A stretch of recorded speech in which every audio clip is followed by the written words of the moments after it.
Welcome to Coffee and Contemplation with Susan Dunlop, where we love talking with guests about all things personal and professional development.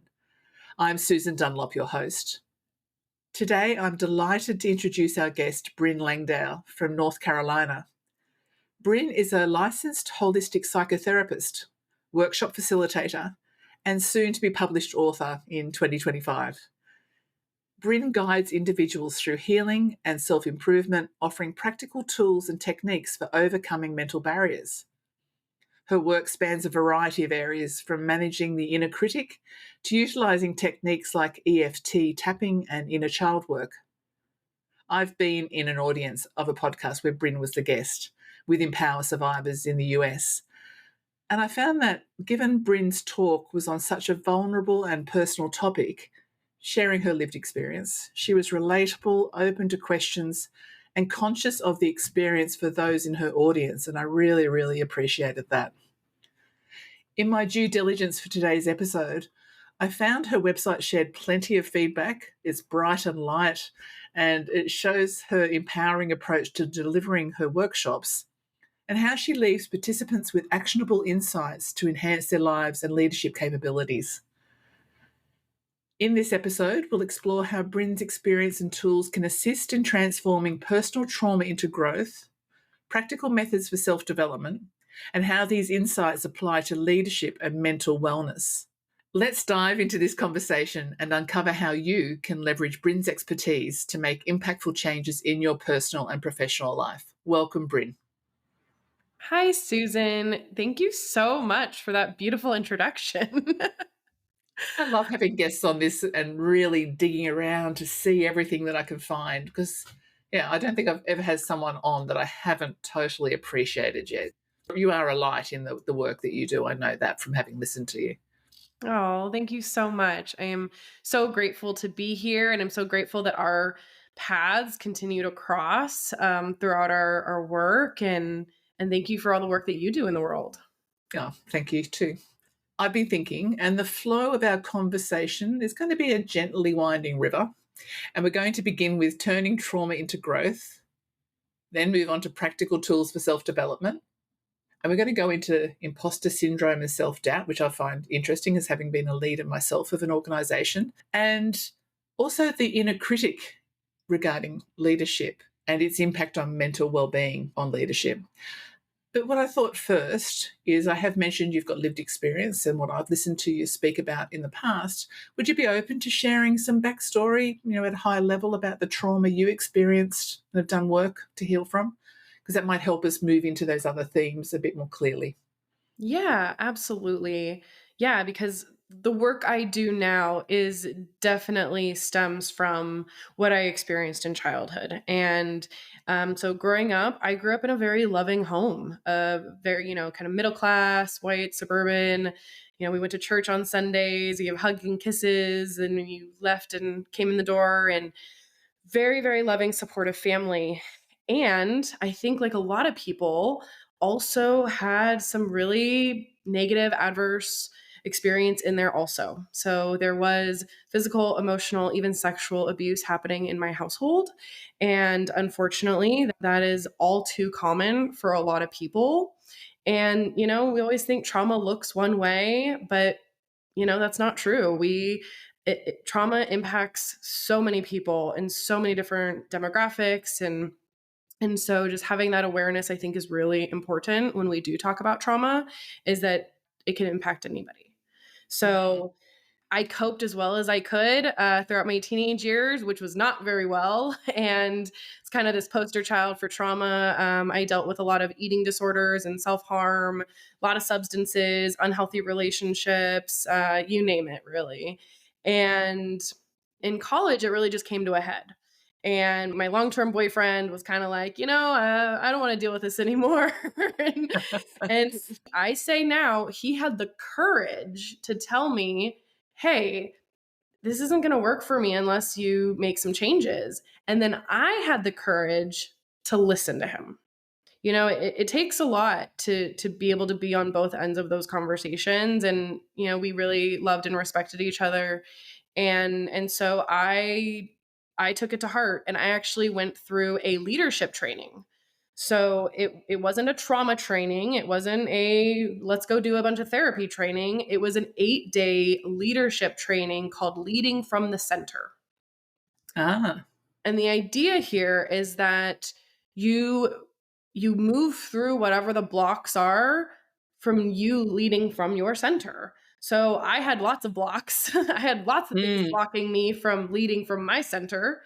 And it was about really looking at those different parts of ourselves, looking at the wounded inner child who had been hurt, looking at the angry teenager who was being ignored, looking at the judgmental inner critic who was beating me up all the time, and also this nurturing part that I had no idea even existed in me, and really bringing that nurturing adult part of myself forward, because that's the part we want to lead with. That's the part we want working and leading our teams and going after the goals in our life. We don't want our inner critic or our inner child leading ourselves. Try putting a kid in the driver's seat, right? It probably doesn't work out so well. We'll cover that a lot more too as we get Mhm. into it, because I have got questions about that, knowing that we have all got an inner critic and we do have an inner child. So I'd love to just go into it from your perspective as a psychotherapist, just to talk a bit on that when we get to that section. Do you ditch them or do you keep them with you? How do they play a Yeah. part in our lives? I think it's an important thing we can cover today. Wow, thank you for sharing that. And it gave me goosebumps that your boyfriend then was that courageous and you were that courageous. And you gave yourself an 8-day course in leadership. Not many survivors of what you experienced would have thought to be the first step. So, again, also Yeah. courageous to do that. Yeah. Yeah, I unknowingly dove into the deep end. I didn't quite know what was going on, but I said yes. It was actually a program that my older brother had done, and I had had some family friends go through. People that I looked up to were really encouraging me to do it, and that course changed my life. It entirely Yeah. changed my life. I got a mentor at age 22 who is still my mentor today. And this is a program that I am now a part of the leadership team of. And it's Ah, something that I've been volunteering with for a long time. It's an entirely volunteer based organization in Sacramento, California. So, yeah, this leadership training got me on my path to being a therapist and a coach and doing everything I do today. wow. What a start. That blows me away. I didn't know that part about you. So thank you for sharing that. So I thought what we'll do is we're going to turn trauma into growth is our first theme of the day. What strategies or techniques have you found most effective in transforming personal trauma into a source of strength and growth? Yeah. First of all, when we talk about strengths and skills, right, we have okay, we can talk about different techniques and we can talk specifics around that. And also, when we're talking about leadership, I think just the resilience and the grit and the courage that does come from making the choice that you want to change things in your life. I think that is a really great starting point, Mm, because if somebody's just going through life and they never think, "Oh, I want to better myself," or "I want to intentionally take this step," then it can be really challenging to give feedback and receive feedback, and to if you don't intentionally put yourself through that process. So whatever you choose to do, whatever those skills and techniques are, the very fact that you are learning them and the very fact that you're choosing to go down that road to explore them, I think that's kind of a base level for growth. those words, resilience, grit, and courage, were inside you. You're not looking for an external strategy or technique, even just to begin with. You're just going into that space. Yeah, and it's not a conscious thing. I don't think people are like, "Oh, I'm going to go use my courage," right? Like, we don't think about that. We make changes when we're kind of at our lowest point. We feel Mm. horrible about ourselves. And that's when we decide to do something about it. It's Yeah. actually the acknowledgement of those gifts Yes. that are within you already. Yeah. Right. Yeah. So I think that's really important is, we are so much stronger than we think we are. Have Yeah. so much more courage than we think we do. So, in terms of that, given the context of what we're talking about today, we're going to keep bringing it back to leadership and workplace context. How could individuals use their own experience of overcoming challenges or trauma, even without having to speak about them out loud, but to turn that into better support for their teams and colleagues in their workforces? I think lived experience and pulling from your lived experience is one of the best things that you can do, because that's how you learn. We learn by going through things. So if you can think about your own life and the things that you've been through, everybody's been through hard things. So using that as empathy, using that with compassion, with people, understanding that things don't always look how we think they look on the outside, right? Like not judging books by their cover, not assuming that you Mm. know somebody's story because you yourself probably have a story that people don't know about in the workplace. And so really being aware of like, how can you have more awareness around your stuff so you can be aware about other people's stuff?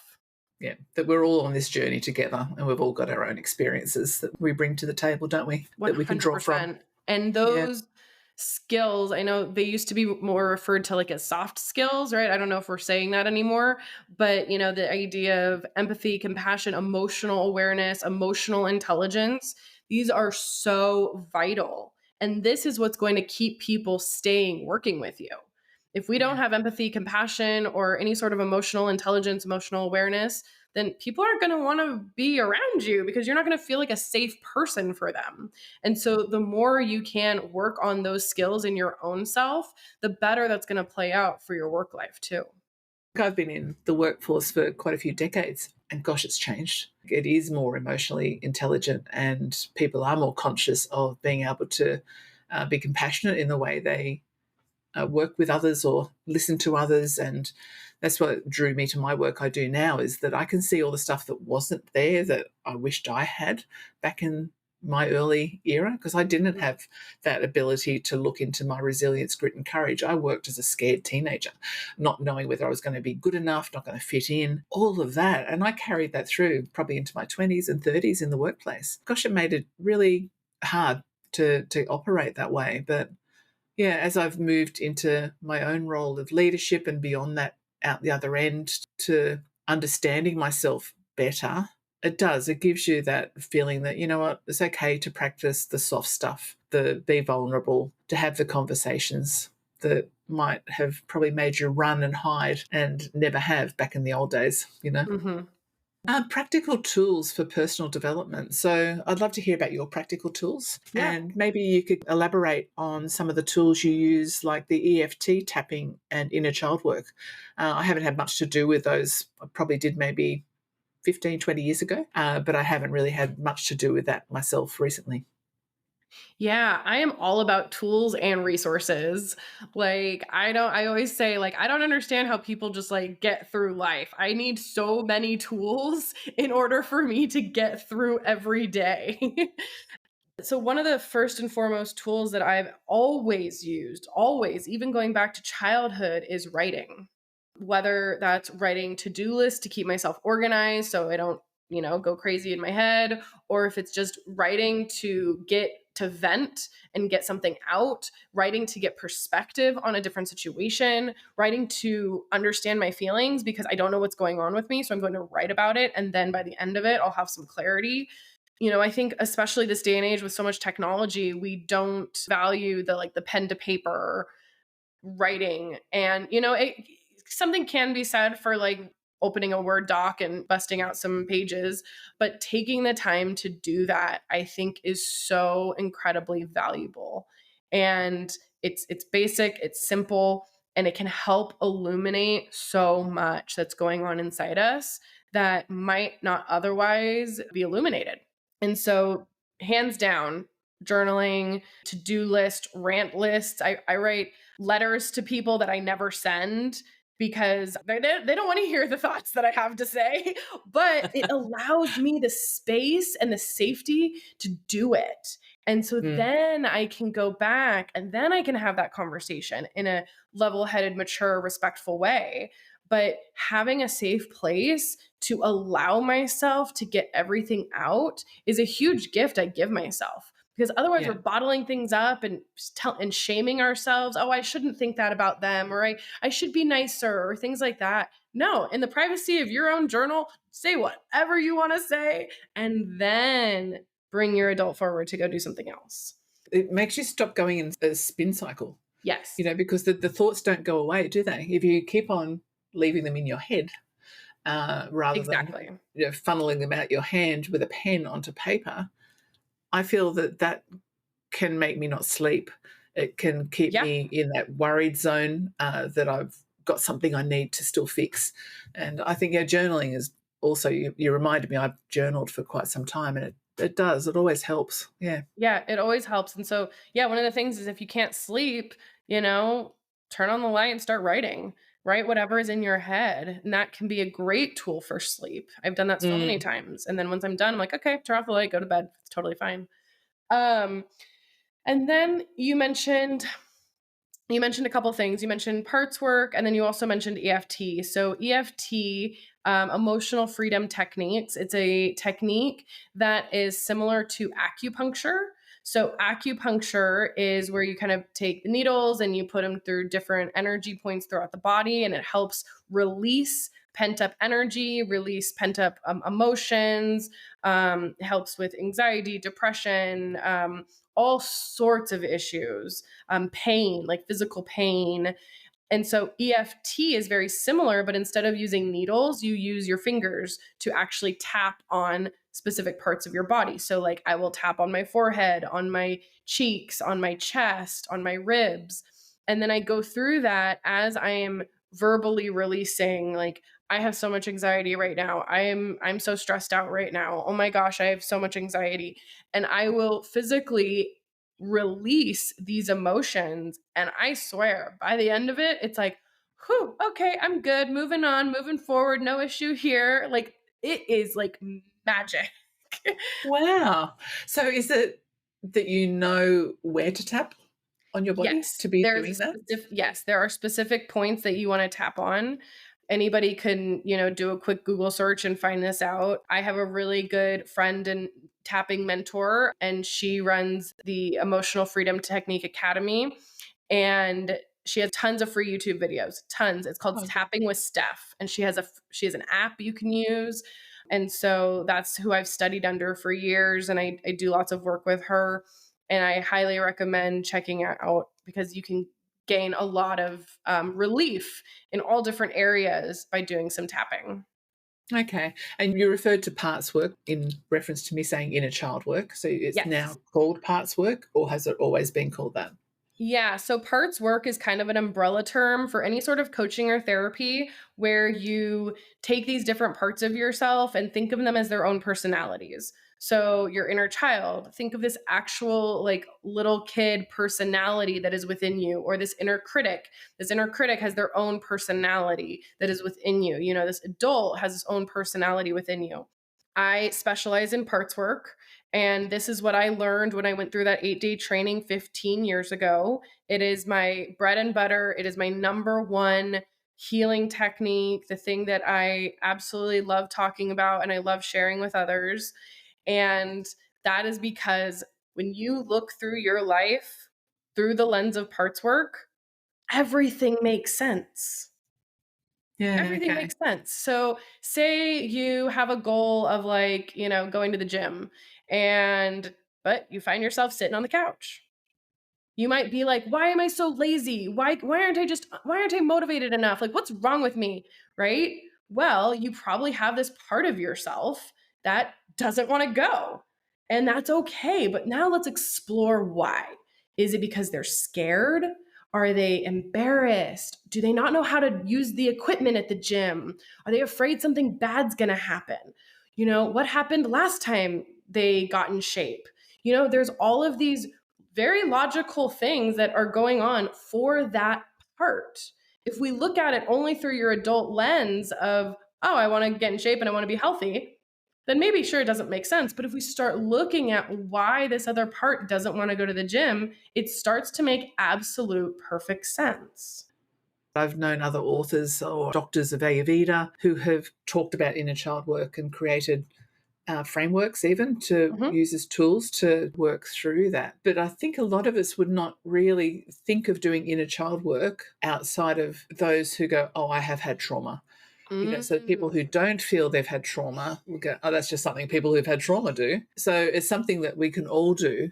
Is that what you're saying? 100%. Wow. Very cool. 100%. First of all, I think that everybody has a type of trauma. And second of all, you can use this even if you don't think that you have trauma. I think that we all have different parts of ourselves and we Yeah. hear them in our own head and we just think like, oh, these are competing voices. But usually when we feel stuck, when we feel unmotivated, when something is holding us back, it's because of these other parts. And so exploring what those other parts, what they want, what their goals are, how they feel, all of that starts to bring to light what's actually going on in your own internal landscape. And Mm. so when you really look at it, all the things you do, the way you feel, the way you think, your actions, your behaviors make absolute perfect sense when we just kind of slow down and take the time to look at why. The relevance of this conversation right now is I keep talking about the fact we are post COVID times. So when we talk about, yes, everyone's had trauma, there were many micro or macro traumas that people went through during that time of being told your business was closed down, that you couldn't go to work, that you couldn't be within 1.5 meters, that is in Australia, next to someone. Mhm. Going to the supermarket Yeah. became stressful. It was like, oh, make sure you're navigating the aisle so you weren't near someone. And I think we can downplay the effect of that. And I think some people will still be needing to work through some of that because I can see a lot of people experience that and have gone into pretty much an isolated life, that they are living in their house and not wanting to go out or be near other people still. Yeah, and we could explore like, okay, well, what's that fear part of you? And Mm. usually when there's fear, there's a scared little kid, Yeah. right? So if we that's kind of when we get more specific of like, okay, inner child work, how do children usually feel? Children are scared. Children are really sad.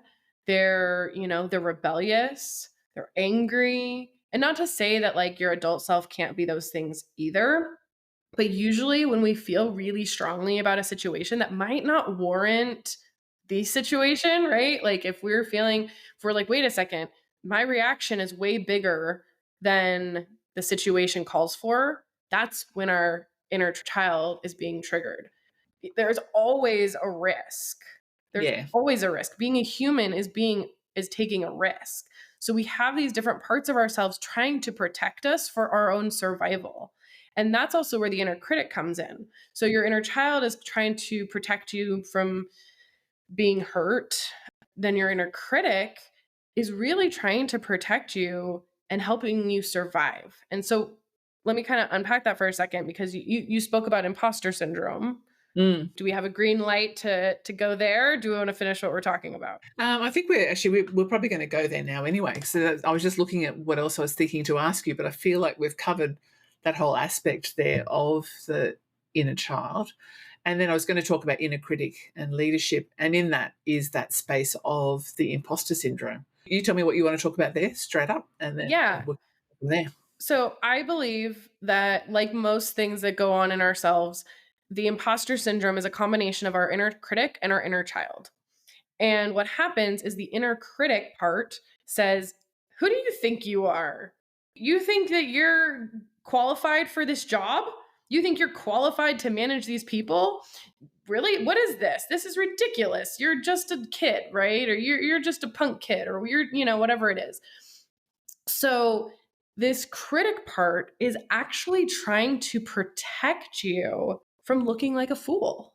Yeah. It Yeah. doesn't want you to go out and fall on your face. It doesn't want you to go out and be humiliated. And so it's trying to protect you by getting you to not put yourself out there in the first place. But that's not the only thing that's going on because you have this critic who is saying, you aren't qualified for this. You da da da da da da da da. It's directly talking to your inner child. So then it sounds like in your head, I'm not qualified for this. I'm not good enough. I can't do this. Why am I even trying? So then it turns into I. I'm not good enough. I shouldn't be doing this. Why am I even here? because it's a conversation between the two. The critic saying, you are not qualified for this. And the child is saying, I'm not qualified for that. Oh, So it's two parts happening. And what that means is the adult is nowhere to be found.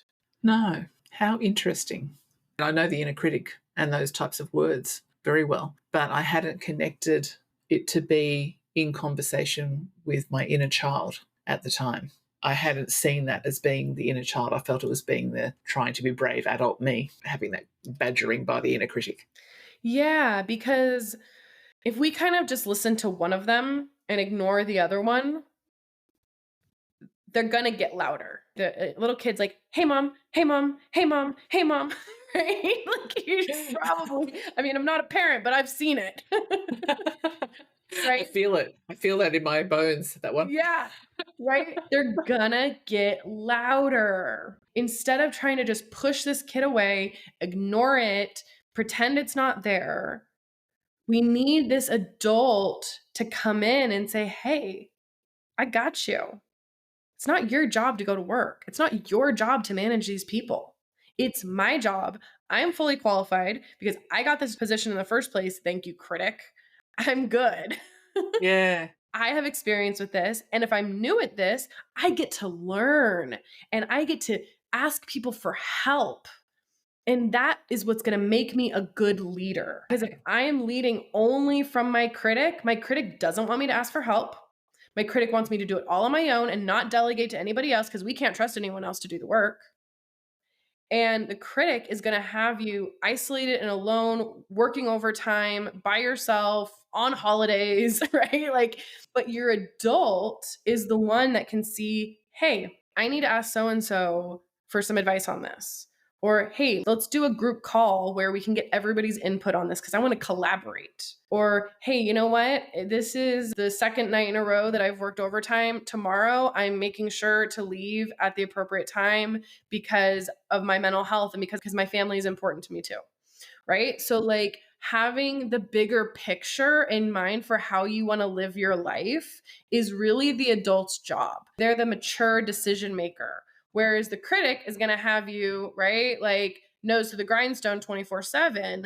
Is that the actual way that you want to live your life? Maybe for a little bit. Maybe if you're really working on a project and you have a deadline, that is a really great part of you to have. But on just a regular Tuesday afternoon, that's probably not the one we want driving the bus. No, it makes it so relevant then to the workplace, to leadership. And you've got me thinking in terms of that inner critic. And sometimes I think the words inner critic, we change them around. I know people call them all sorts of different terms. To me, I always picture as being some sort of uptight secretary with legs crossed, taking Yep. shorthand, making sure she's not missing anything so she can remind me everything I might have missed. Yes. But I remember speaking to someone once. She said, you know what? Be careful not to separate that inner critic as if it's some other being, some other entity. It is a part of you. And to try and turn it around and say, what's her skill set? What's she got? What's she doing for me? Because she's doing something for me. She's not doing stuff always against me, but she is doing something for me. And it made me really stop and appreciate her a lot more in me. I think, okay, well, she's really just wanting me not to fail. She wants good for me and she doesn't want me to get hurt. And I think so. I found that was a really lovely exercise just to bring her in a little bit closer and say, hey, you've got a job and I respect that you have a job. Do you see it that way or do you see it as something to work against or with? I 100% see it that way. Mm. All of these parts have their own parts to them, right? Like Yeah. Yeah. we have the critic part that can be super mean and judgmental, but I have found that the more I let my critic talk to me, the more I let it a part of my life, the more I bring it in close, like you said, my critic has turned into a helpful cheerleader and a coach and like somebody that can, rally me when I need to rally or remind me that I can, do X, Y, and Z. And it also is there with a cautious eye, like eyeing things and making sure everything's copacetic and having make me have discernment of like what my choices are and how I want to spend my time. Mm. And the same thing goes with the inner child. The inner child isn't just some like whiny little kid either. The inner child is this beautiful, creative, curious in awe, in wonder. We need these parts of ourselves to also exist. The more we can listen to the inner child and hear them and let them know that they're okay and that they're valid and that their feelings are valid, then we will get the other side of that child. We will let that curiosity come out and like let their creativity come out. It's all about feeling safe. That's really what it Mm. comes down to. Does your inner child feel safe? Great. They're going to feel good. They're going to be the dancing little kid in the middle of the living room, like, dance like no one's watching.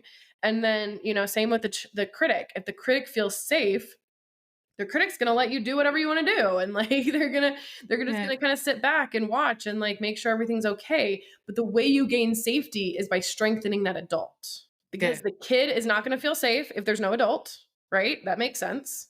And the critic is not going to feel safe if there's no adult, because they feel like it's all on them. The critic is usually exhausted, feeling like if it wasn't for me, this ship would be sinking. And so we Mm. need the adult to come in to say, hey, I got this. I am the adult. I have the bigger picture for how I want to live my life. And thank you for the hard work that you do, critic.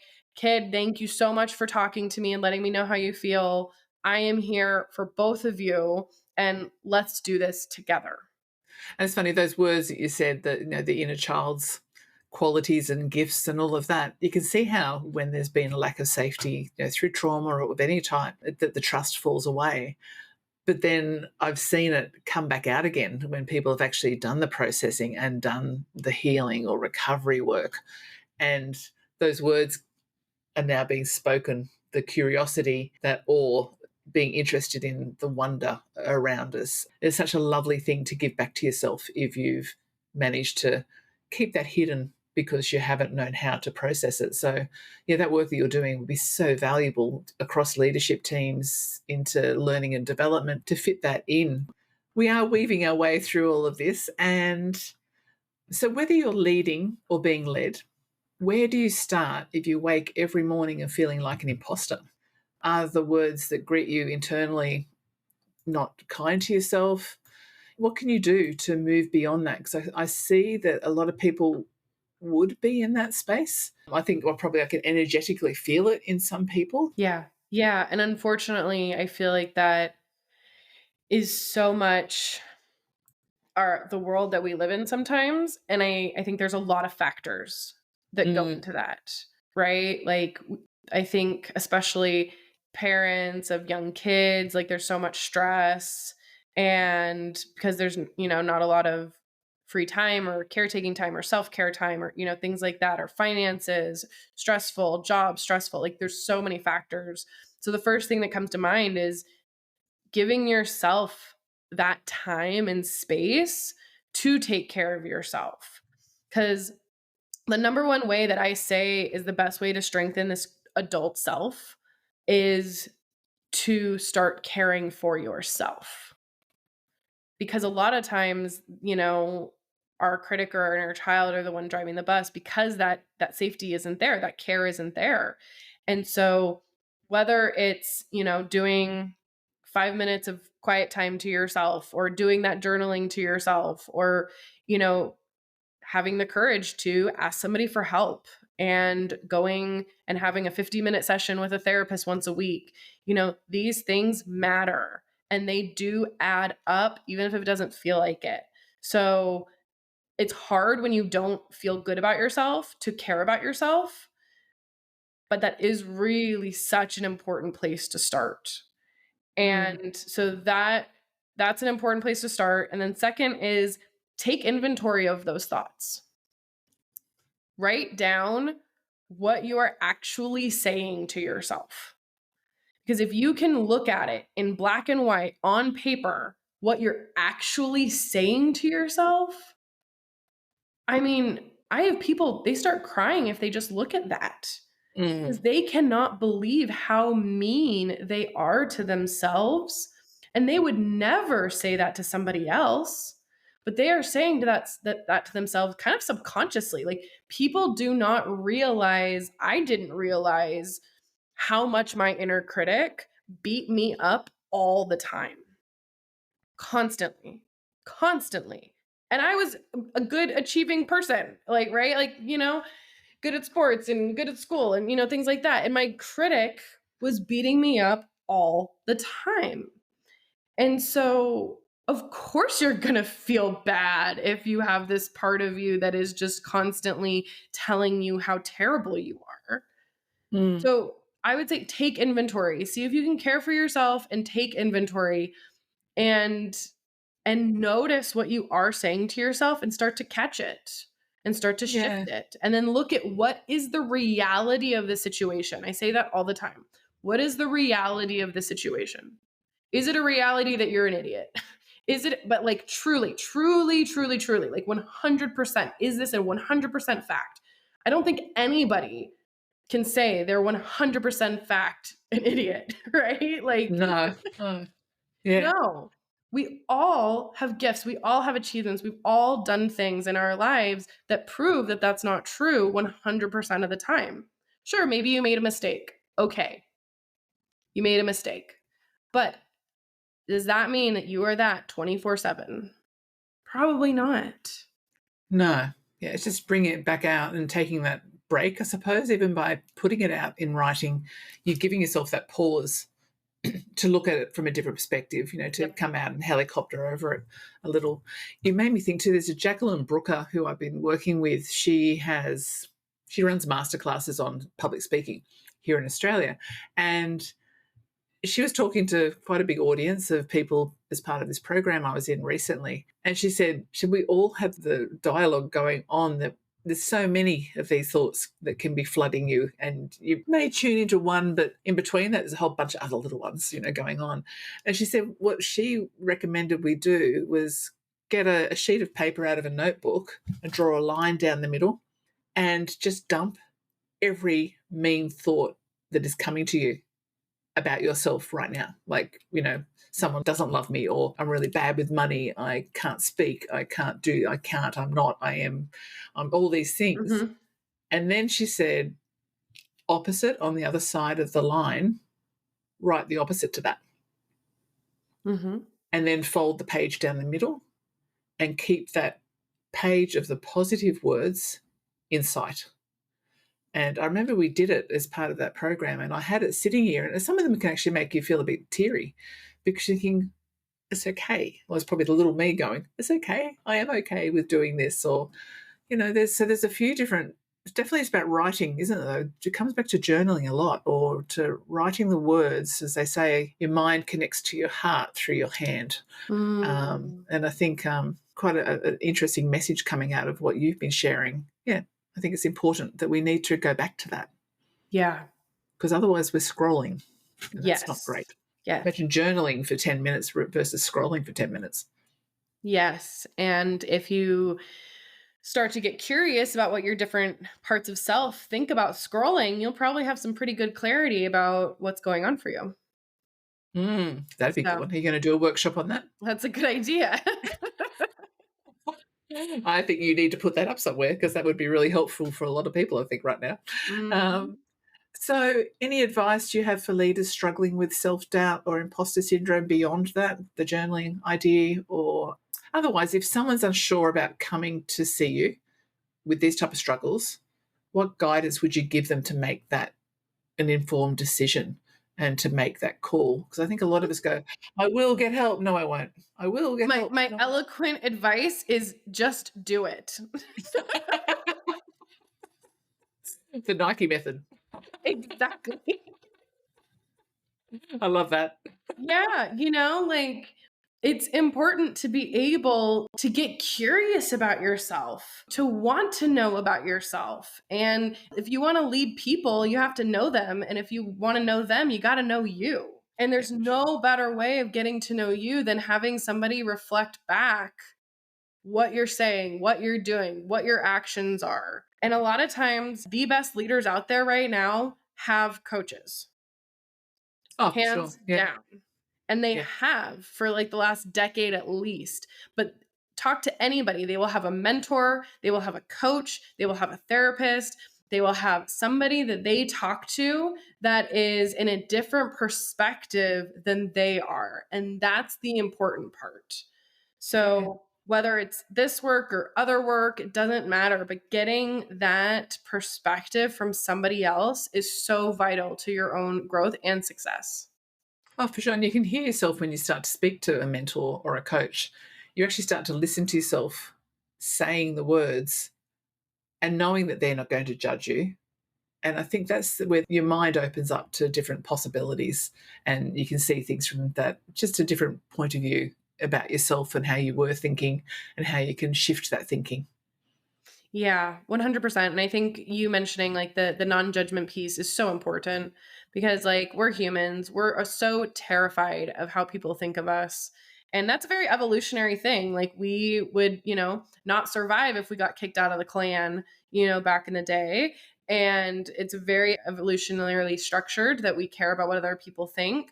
But if it's holding you back in your life, then that's not worth it. No, no. Hey, we're going to move on to our final little segment or our final theme, and it's on leadership and mental wellness. Do you have any advice for a listener if they're seeing their leader is struggling in any way?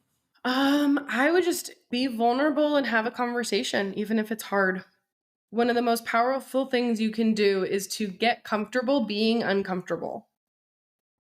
And Yeah. so if you are stepping on eggshells or you're not quite sure, you're hesitating, those are signs of uncomfortability. And so being comfortable, being uncomfortable will allow you to really open up and allow other people to see you, and then that in return you're able to see them. And Mm. so if you're seeing something, commenting something like, "Oh, I'm noticing this," or "I'm noticing that," and then getting curious about what's going on. It's not blaming, it's not judging. It's just saying, "Hey, I'm noticing this and I'm curious about that." That's perfect. That's what I was going to ask if there's even just a simple two-line script leading into it. I think people would appreciate that because it's such a risky thing for people to step into someone else's personal space and address it with, for fear of saying the wrong thing and making something worse even. So I think, yeah, thank you for that. That will be helpful to people, I think. Yeah, good. I'm glad. So, hey, we're going to wrap up. So that has been a lovely conversation, and it's a bit like a winding river. And I think we covered everything that we thought about beforehand that we would like to cover. Is there anything else you would like to add in there before I wrap up? Yeah, I just really want to say thank you for this opportunity and thank you for your dedication to this work. And so much of our lives is spent working and in relationship with other people, right? With our coworkers, with managers, with, clients, all sorts of people. And so having these skills is vital to the work that we do in the world. Is there anything that you've got coming up that would resonate with people? I think you mentioned that you've got a YouTube channel and you're doing something to do with parts work. Was that a program? Yeah, absolutely. So everything is under my name. So Brinn Langdale. You can find that on YouTube, on Instagram, also my website, brinnlangdale.com. And I have a blog and a newsletter. I'm doing 4 free workshops over the next 4 months. I will be doing parts work workshops. And so they're all going to be different. And the idea is just to get parts work education out there as much as possible because if you can't tell, I'm a little passionate about it. And I would just love to have as many people exposed to it as possible. And you can definitely get more information on that from my website and social media. And then the YouTube channel has different videos all relating to parts work as well. Okay. All right. Well, thank you so much, Bryn, for sharing your insights and practical advice and your perspective on transforming trauma and managing the inner critic. You gave me information, so I really appreciate that for myself today. I was feeling it from the inside as I was listening to you. So I do appreciate that moment of covering that topic. And just how to enhance leadership through mental wellness is just such an incredibly valuable gift that you're bringing to the world too. So thank you for doing the work that you do. And I know you do work in other realms in relation to the healing from trauma based on your lived experience. So I honour you for the fact that you have chosen to commit your life to doing the work that you're doing. So thank you for that. Thank you, Susan. I really appreciate that. Listeners, was there any key takeaway you jotted down? Maybe it was to get yourself a journal or pull the journal back out and start to drop some of these thoughts down onto paper and see how they resonate with you. If there's anything that I can help you with, please send me an email to connect@susandunlop.com.au. You can also message me on LinkedIn or on Instagram, where I'm simply found as Lead, Believe, Create. Thank you for being here with us. Trust that you are blessed, even when you forget that you are blessed. Take care of yourself, and I look forward to being back soon. Bye for now.